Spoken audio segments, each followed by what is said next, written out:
Bipolar disorder affects an estimated 2% of the U.S. population. While this mental disorder is often a trope in film, the realities of the condition are much different. ABC 7's mental health correspondent Avery Martinez has extra depth with this report, and he introduces us to one man whose quest is to help people on their mental journey. I'm about to introduce you to David Keddington. He's a construction worker, former soldier, and son. And he also has bipolar disorder 1, which is the most extreme form, which includes periods of manic depression and joy, which can be extremely disruptive and difficult to manage. David spent decades unmedicated and survived 2 suicide attempts.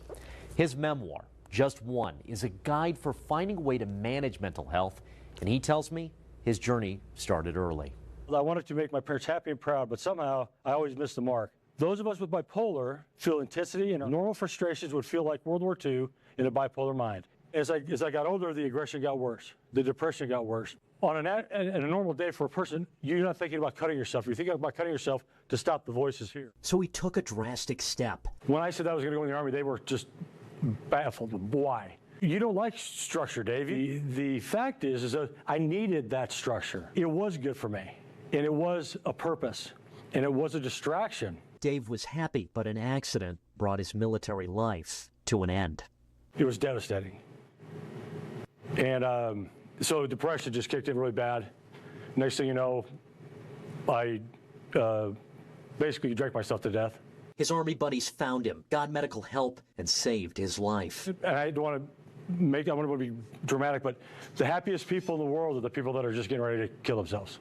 And it's precious because I took my life once, tried to a second time, and then after years got help, and then it's really, you understand it. If you see something, don't turn a blind eye, start asking questions, think of it as a potentially saving a life. Even in therapy, there are challenges.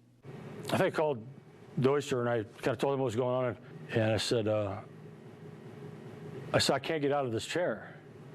He goes, what are you talking about? I said, I can't get out of this chair. He goes, why? Because if I get out of the chair, I got a gun in the safe over there, and I really feel like I'm going to use it, so I'm going to sit in this chair. And I sat in that chair for 24 hours.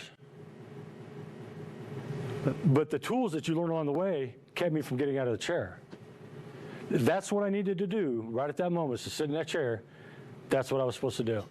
But you learn those along the way. You learn that discipline. So now I get to see my dad's 90th birthday last month. We just have to know how to approach. You don't tell them the reasons why they shouldn't. They don't want to know the reasons why they shouldn't. But you say, hey, you know what?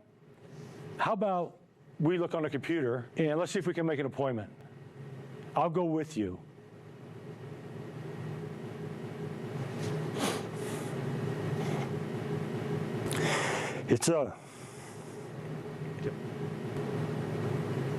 You have to take it seriously.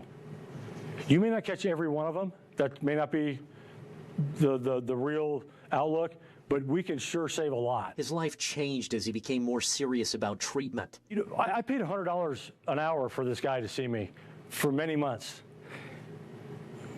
because I didn't want anybody to know. I would drive down the road and just start crying for no reason. I'm a big, burly construction dude. You don't cry, right? Soldier, you don't cry. Okay, I have this mental illness, but I'm still a person, and I still have worth, and all these other people have a mental illness just like mine, and they're doing okay. Cool. I got this bipolar 1. It's the worst bipolar to have, but I'm going to kick its butt. Now he wants to help others own their condition and do something with it. His relationship with his father improved with the book and treatment. For years, neither said, I love you. But it came to the point where we kind of connected, and that was a big deal for us. He was emotional. He says, I never knew. I just glossed over all this because it was happening right in front of my eyes, and I couldn't see it. So I'm here to fight. I'll fight with you, and I'll fight for you. And to be here in El Paso, for this to happen, is my dream come true. You have no idea. The only thing he wants is for his story to help other people live on. For ABC 7, I'm Avery Martinez.